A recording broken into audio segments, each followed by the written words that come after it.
Hey guys, it's Angela. Welcome back to my channel. Today's video, we're gonna go over 5 hyped fragrances and see if they're even worth it. We have Burberry, Gucci, Tumi, Tiffany&Co, and Skylar. If you're interested, keep on watching. All the fragrances in this video I have not smelled before besides this first one, and it is Burberry Goddess. I smelled this years ago and it didn't feel like anything special to me, and I have not smelled it since. So I figured I would give it another shot because I hear everyone talking about this and I'm like, I don't know, am I missing something? Did it get reformulated? Did I grow out of a time when I would have liked this? So let's check it out.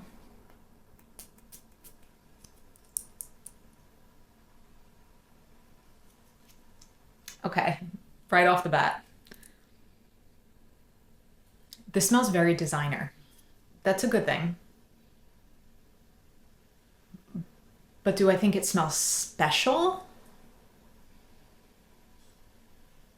I just smell like a lot of vanilla.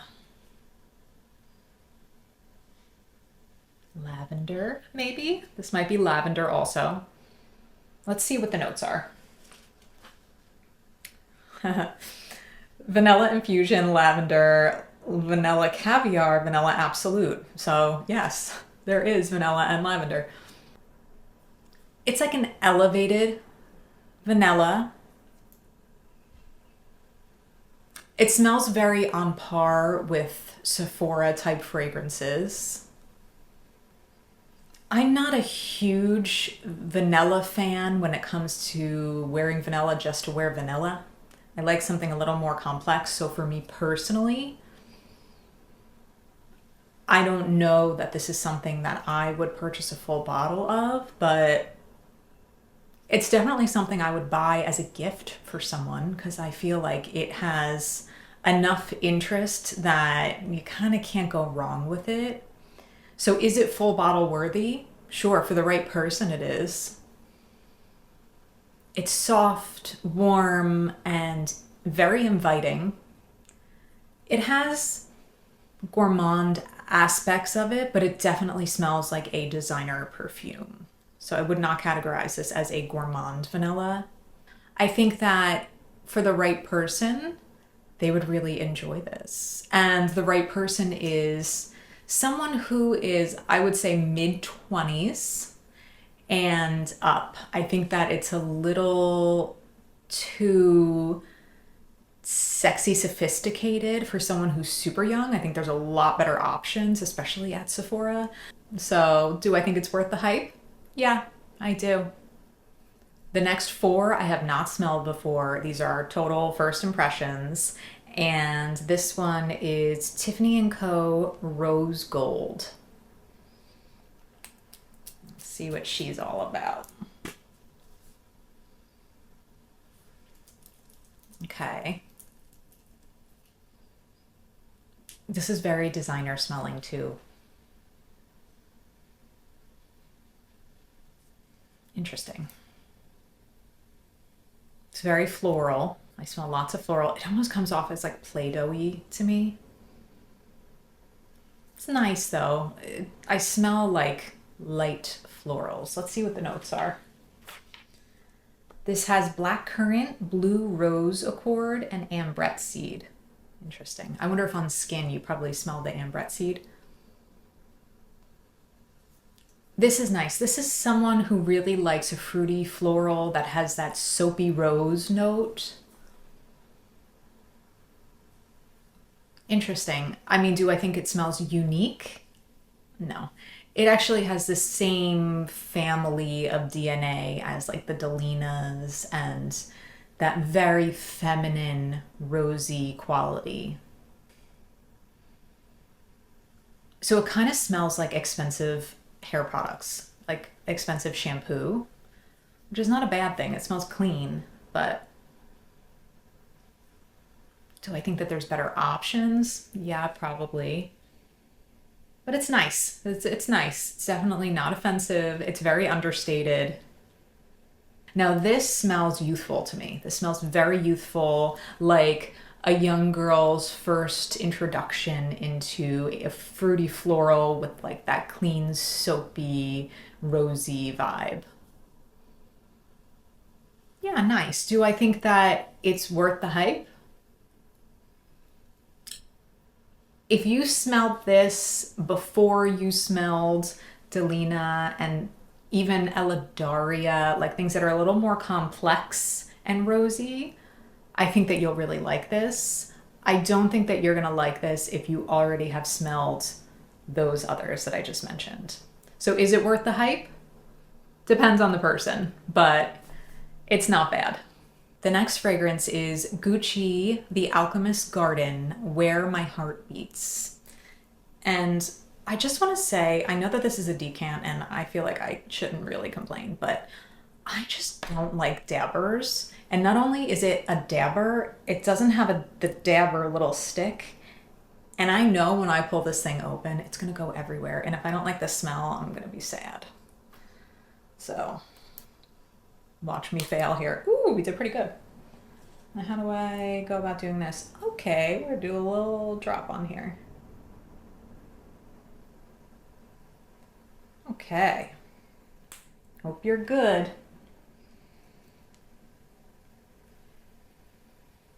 Okay. This is very, very floral. I don't know if there's some sort of flower that smells very familiar to me and I can't figure it out. Let me read the notes. Peony, violet leaves, white musk. Okay. It's not what I was thinking. I was thinking more like lilac. Like it has that, even lily of the valley, it has a very distinct smell. Oh, as it's drying down, it's doing this like, I smell the peony. So this smells like a flower shop. It's light and airy. I don't find this to be youthful at all. I think that this is more of a mature scent. I mean, I can tell you that this is high quality, well blended because I can't really pinpoint each note, but I smell like a field of blossoming flowers. Like it gives that feel to it. Yeah, it's nice. I don't personally gravitate towards florals like this, especially white florals or light smelling florals. They kind of give me a headache, but it's nice if you like florals. And I would say if you're over the age of like at least 35, you know? When you're younger, there's just so many other options. I feel like I walk into Sephora and I smell so many things and I'm like, I feel too old for this. But there's definitely a market for those scents. This one, definitely older. Yeah, so do I think it's worth the hype? If you love florals and you like that very realistic flower smell, check it out. Next up is a fragrance that I am really excited to try because I have heard a ton about Tumi men's fragrances, but I have never tried any of them. I haven't found where they sell them anywhere. So I'm super excited. And, you know, all of these fragrances and fragrance houses, I've heard so much about, like Gucci, I mean, endless possibilities of fragrances, and Burberry Goddess, everyone loves and talks about that. Tiffany&Co, that's actually the first Tiffany&Co fragrance that I tried. So, you know, this is Tumi Dusk. Oh, okay.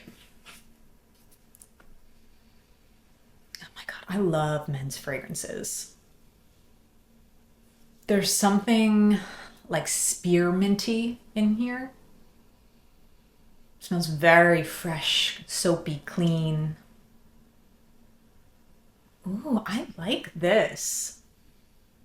Very interesting. I mean, it's not super, super unique, but you don't always have to be unique for something to smell good. Oh, let's read the notes. This has bergamot, neroli, lemon, pepper, sea notes, violet leaves, vetiver, amber, musk. This smells very bright and energetic and invigorating. It has that really like fill you up with energy feel. I like this. This is nice. Okay, so this opens with a minty citrus.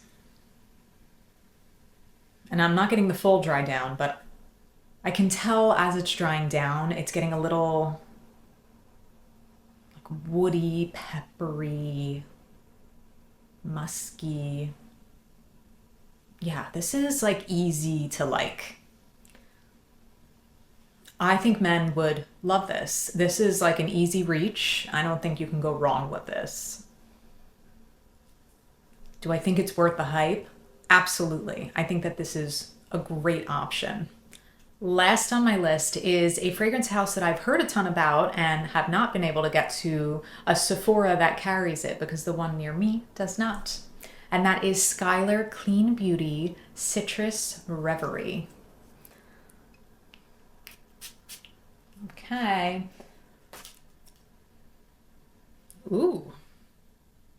So this is invigorating in a different way. This has a very fruity thing happening to it. A realistic fruit. Juicy. Very juicy.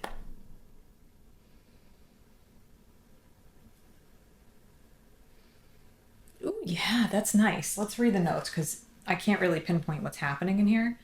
Okay. Mandarin, blood orange, pineapple, rosewater, orange flower, freesia, amber, cedarwood, musk. Yeah, this has like a zest to it. Super, super fruity. Okay, I have some thoughts though. And this is just me personally. First of all, if you love fruity scents, by all means go for it. But when I smell something this fruity, it smells like hand soap to me. It smells very Bath and Body Works, which is not a bad thing because if you love that, you'll love this. But I don't want to spray it all over myself. It smells good though. It's fresh and fun. It's very youthful and it smells like happiness. So if you're young and you love fruity scents, this is worth a try. It's beautifully blended because I can't really pinpoint each note. It almost smells like a pineapple, orangey fruit drink. Like it's just all mixed together and you can't really pick what's where. Yeah, super nice. I think that if you're young and you love fruity scents, you will love this. Do I think it's worth the hype? I think it's very youthful. And if you are someone who loves this type of scent, go for it. I think it's great. So let's recap the fragrances that we just smelled together. Burberry Goddess. Do I think it's worth the hype? Yeah, I definitely do. If you are someone who loves lavender, vanilla, an elevated lavender, but not too youthful, not too mature, it's that happy medium, I think you'll love it. Next up is Tiffany&Co Rose Gold. Do I think it's worth the hype? If you're someone who really loves a fruity, floral, soapy vibe, I think you'll love it.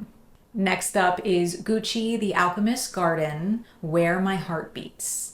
Do I think it's worth the hype? If you love a realistic floral garden, floral shop kind of smell that has a little dampness and wetness to it, you may be totally into this. Tumi Dusk. Yes, I think it's worth the hype. I think it's a gorgeous men's fragrance and it's definitely worth the try. And last is Skylar Clean Beauty Citrus Reverie. Do I think that that is worth the hype? Well, if you are youthful or someone who really loves very realistic fruit smoothie type of scents, I think that this is right up your alley. All right, guys, thanks for coming on this first impressions journey with me. I'm really glad that I got to retry and try these fragrances out so I have a better understanding of what the hype is all about. Do you guys have any of these fragrances, or are you interested in trying them after this video? Let me know in the comments. Thanks for watching. I hope you enjoyed. If you did, give this video a big thumbs up and subscribe. I'll see you in my next one. Bye.